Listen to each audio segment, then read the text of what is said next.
Yes, it's true. I left my nursing job where I made over $170,000 at, and I haven't regretted it at all to this day. And in this video, I'm going to be going over my 5 reasons why I left and why I'm happier today. So make sure you stay until the very end of this video because I'm going to be giving you my reasons. So let's go.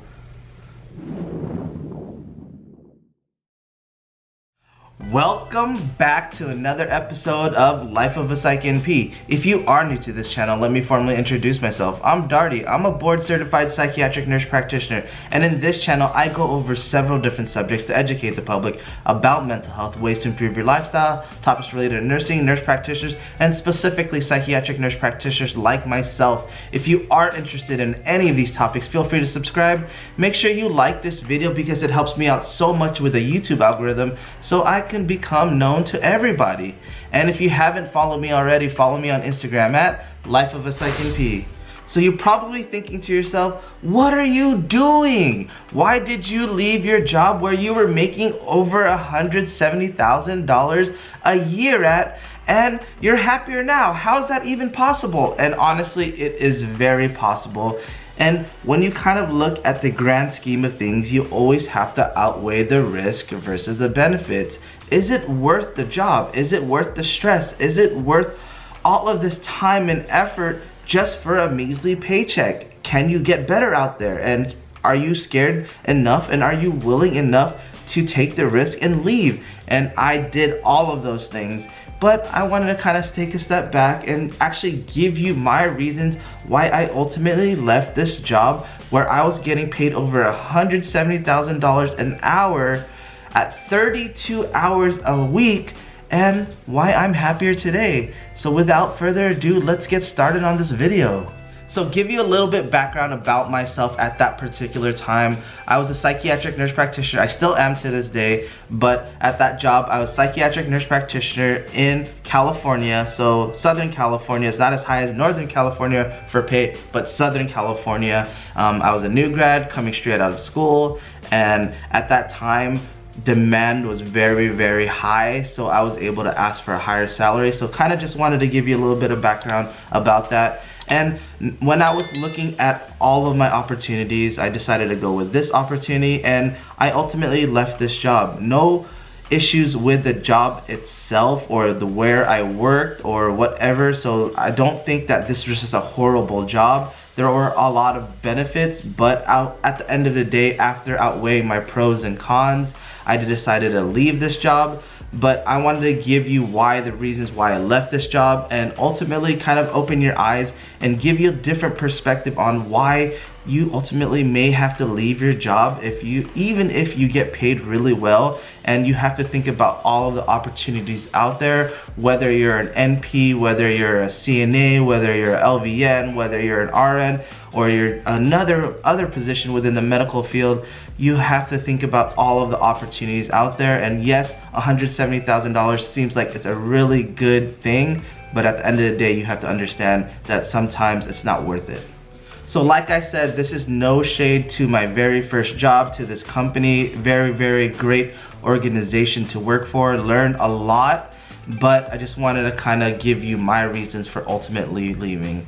So with my very first reason why I left this job that paid me over $170,000 a year is because I felt like I had very little to no support.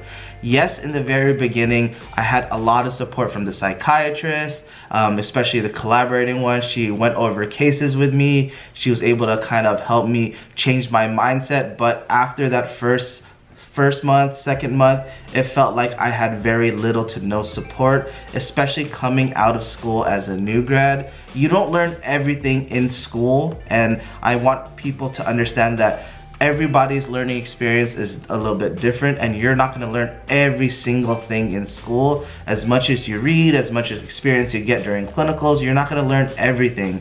And during that time, usually around the first 3 to 6 months is that time period where you're learning way too much information, and if you don't necessarily have the support out there, it's going to get a little bit more difficult. And I'll tell you reasons why. It's another reason why I ended up leaving, another one of these reasons. But yes, I felt like I had very little to no support. And like I said, during the first 3 to 6 months, you have to be able to be in an opportunity that you get a lot of support in. And the amount of patients that I was seeing with very little to no support definitely ended up adding up, and sooner or later I felt like I was drowning to a point where I would have to stay after work to chart, I would have to come into work early, and I had very little to no support. Yes, I had support in like, oh, what's your rationale with the medications? But when it comes to support, like, oh, hey, maybe I need a little bit more time to see patients, or maybe I need a little bit more flexibility in my schedule to be able to have more admin time, and they weren't supportive at all. But who knows, everyone's different, every job's different, but think about something in your life and think about your opportunities moving forward. If you have very little to no support, then it may be time to move on. So my second reason for leaving this job is because I had little to no room for growth or opportunity to move forward. And that's the case in certain places, and unfortunately at this facility, they kind of promised us the world. We're like, oh, if you're do good, you're gonna be able to grow further, you're gonna be able to go into some sort of management position. And unfortunately, that wasn't the case. When you kind of look at everything around you and look at the job opportunity, unfortunately, they didn't offer as much management opportunities or room to grow, and you're kind of just stuck in your position. And not all the jobs are like this. At that time, this was a very, very little practice. They probably only had about 3 prescribers and 3 psychologists, and that's kind of how it is. To this day, it's a lot larger, and they did offer a lot of these different things to certain people, but at the end of the day, at that time frame and then that period of time, they offered me a great position starting here, and then in a few months, once you get a little bit better, you'll go here. And I stayed there for about 9 months, and 9 months, closer to a year, and nothing was changing. They never even opened up the position, nothing. And people have been there for 3-4 years, and none of this has changed for them, and they were offered the same exact thing. And even though I'm not in a position where I wanted to kind of be part of leadership or upper management or anything like that, that seemed like something that was worthwhile, especially as only the Psych NP going into it, and all the other providers were either FNP or they were Psych PAs, all very, very great at what they did, but they each promised us something different, and I felt that I had little to no room, and I ultimately decided to kind of leave because one of these reasons was I didn't have any opportunity for growth. And for me personally, I like to strive for certain things, and that's why I had like doing all of these opportunities, whether it's starting my own company, whether it's doing YouTube, whether it's finding new projects for my son, and like striving for something huge. And that's what I love to do. And if I'm gonna be in a position where all I'm doing is medication management and it's really stagnant with no opportunities, I can work the hardest as possible or the least amount as possible in getting the job done, but there's nothing there, and there's not gonna be any type of growth. So I ultimately decided to leave, and this is one of the reasons why. So the third reason why I ultimately left this job is because I felt rushed all the time. And like I mentioned, I was there for a little bit less than a year. I know I should have just stayed my year, but I felt like I needed to go. But at that time, I felt like I was rushed all the time. My first day that I started there, I shadowed the psychiatrist for 2 hours. And during that 2-hour span, she saw 6 patients. So think about me being there anywhere from 8 to 9 hours and seeing 3 patients an hour, and kind of involving in there, instead of seeing 3, I'll see 1 follow-up and then 1 initial. So they gave me 20-minute follow-ups, and they gave me 40-minute initials, and they gave me no admin time. So right when I walked in to right when I walked out, I was given no admin time, and I had to see patients throughout the whole entire day.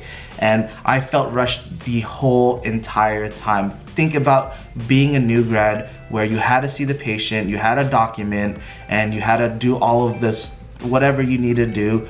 Plus, after each phone call, I had to be able, or after each time I saw a patient, I had to call the psychiatrist and kind of go over my rationale and why I did things. And this kind of lasted for the first 2 months, or 1 to 2 months. And it just felt crazy, and I felt like it wasn't worth it for the amount that I was making. And I knew how much I would make per patient because, like I said, I was at another job where I was working 1 day a week, and I was able to see how much each insurance company, how much we were billing them for, how much the reimbursement was for, and it ultimately didn't feel like it was worth it because I felt rushed all the time. Imagine as a new grad coming straight out of school where during clinicals I was seeing a handful of patients, and now I'm going into a situation where I'm seeing anywhere from 25 to 30 patients a day depending on that day. Craziness, and I didn't like it. And now that you pair that up with little to no support, and now that you pair that up with just the redundancy of just working as a normal nurse practitioner instead of having that opportunity for growth, I was like, let's think about potentially leaving. But you want to make sure you stay until the very last 2 reasons why I left, and you'll start to see why I left for sure. So the 4th reason why I left this high-paying job is because I had little to no freedom when it comes to the type of care that I wanted to be able to provide. And ultimately, this was kind of the case in this situation. And when you kind of think about different settings that we work in as psychiatric providers or psych NPs, you can think about the newer outpatient side of things, and then you can think about like the community mental health setting or the FQHC, where we didn't really have access to many drugs and many medications. But in the newer outpatient side of things, you had access to a lot of the newer medications. And unfortunately, in this situation, I was part of the team where I was in a newer setting, so we used a lot of new medications. And when I say little to no freedom, yes, I was able to prescribe certain medications and go that route, but they were questioning a lot of what I was doing, and they ultimately told me like, okay, stick to these newer drugs because that's what we're aiming towards. We want to be able to introduce and be up to date, but at the same time, there's reasons why there's older drugs available and why they're still here. Yes, the newer drugs have potentially less side effects, but there's no guarantee that it's going to work, and vice versa. There's a lot of side effects and there's no guarantee that it's going to work, but a lot of these things are tried and true, and it's the situation where these drugs can work, and why not utilize these before telling someone that, oh, you're trying a newer medications, it may cost more, but it's gonna work for 100%, but, and if it doesn't end up working, then you're gonna have to backtrack and be like, oh yeah, let's try these older school medications that I said weren't gonna work, and because the new ones are gonna work, and now we have to go back to this decision, and ultimately the patients are gonna be like, whoa, why didn't we just start off with the older medications first, where it's a lot cheaper, there's generics, and then go towards the newer ones? And ultimately started to feel more and more like that, where I felt like I had to utilize these medications because it would make them happy, because I don't know what the situation was. They weren't getting any kickbacks or anything like that, trust me. But what I know is that I felt like I was getting pressured and pressured and pressured to use these medications, and ultimately going into a community mental health setting afterwards and seeing how I can utilize the older school medications first and combining my knowledge with a new school medication, and I was able to provide better care.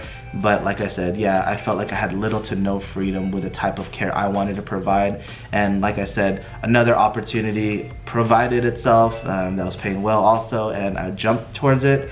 But yeah, with this one, little to no freedom, and since I was providing 20 to 30 minute, 20-minute follow-ups and then 40-minute initials, I felt like I couldn't provide like the type of psychotherapy or supportive therapy that I wanted to, and I felt like I had little to no freedom in doing so because they did not want to schedule patients for 40-minute follow-ups or 30-minute follow-ups or an hour initial, because they wanted me hit a certain amount of patients that I saw every single day. So my 5th and final reason why I ultimately left this high-paying nursing job is because after outweighing the pros versus cons, I decided that the cons outweighed the pros, and it outweighed the benefits of the job. And ultimately, that's something that you have to decide. So many different things all happened at one time. I think there are certain situations where they told me that I had to work through lunch to see patients, and sometimes they are saying that, oh, you're only going to get paid for a certain amount of these patients, or a certain part of this time, and if you want to work through your lunch, we're not going to pay you. If you want to chart through your lunch, we're not going to pay you. You have to see this many patients during a certain period of time, or else we're only gonna pay you a certain amount. And I was a 1099 contractor at the time, and after looking at that, it's like, man, yes, I'm getting paid a lot. Yes, I'm providing for my family, but ultimately all of these things started to add up where I had to see way too many patients. I had to stay way after the time when I was done seeing patients and just finishing charting. I couldn't practice the way I wanted to practice. I felt restricted in my position. Did I mention that I had to drive 45 minutes to an hour just to get there, and then 45 minutes or an hour just to get home? And so many different things all happening at once. And when I kind of looked at the pros versus cons, definitely cons started to outweigh all the benefits.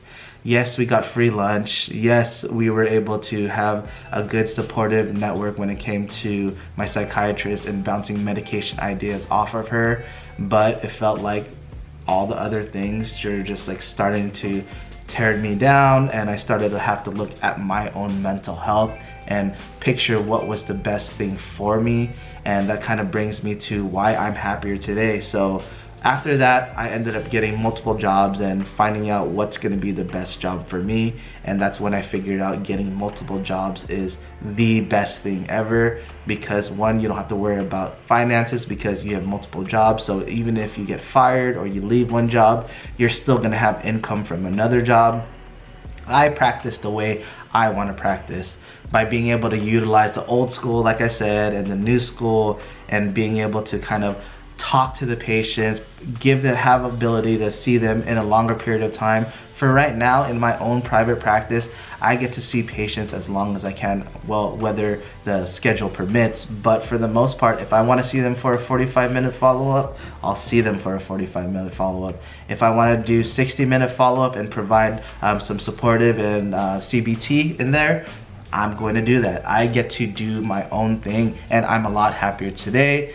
And let's face it, I'm probably making good enough money to say I'm comfortable with where I'm at. And that ultimately you have to decide. And it doesn't always have to be about money. And that's the biggest thing. You don't have to always just like, oh, why'd you leave a $170,000 job? And people put that number in their head and like, oh, I would never leave it. But think about it. Yes, you probably will if you're put in certain situations where your back's against the wall and you felt like you couldn't go anywhere. And there's no point of taking all that stress and all that hate and impact for potentially impacting your family, potentially impacting the patients you see. And if you're feeling rushed throughout the whole entire time, there's bound to be something that happens, and you're going to be ultimately end up making a mistake or missing something that you could have potentially not missed. And luckily that didn't happen for me, but it has happened to other people. And when you look at that pure number,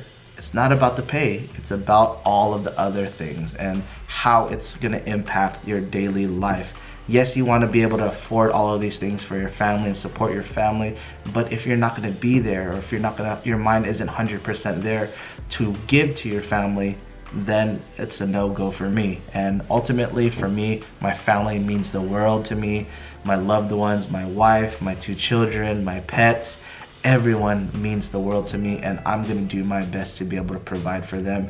Despite getting that high salary, I'll figure it out and get to where I'm getting and still be happy for myself in the amount of care I provide for my patients. And ultimately, it's about patient care and you utilizing certain things in your life and making yourself better to be able to provide the best patient care out there while still focusing in on your mental health and your personal health.